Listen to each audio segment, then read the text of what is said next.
Hello guys, আসসালামু আলাইকুম। তো চলে আসলাম আর একটা নতুন ভিডিও নিয়ে। তো আজকে আমি চলে আসলাম জিমখানা কাপড়ের মেলায়।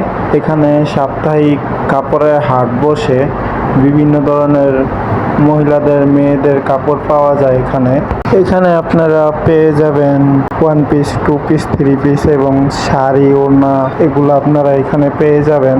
এই কাপড়ের হাট সপ্তাহে দুইবার বসে, বৃহস্পতিবার এবং শুক্রবার। আপনারা এখানে আসলে পেয়ে যাবেন। এছাড়াও আপনারা পেয়ে যাবেন মেয়েদের লেডিস ব্যাগ এবং মেয়েদের টাইস এবং মেয়েদের জাইঙ্গা ম্যাঙ্গা, এগুলো আপনারা এখানে জিন্সের প্যান্ট, এগুলো আপনারা এখানে পেয়ে যাবেন।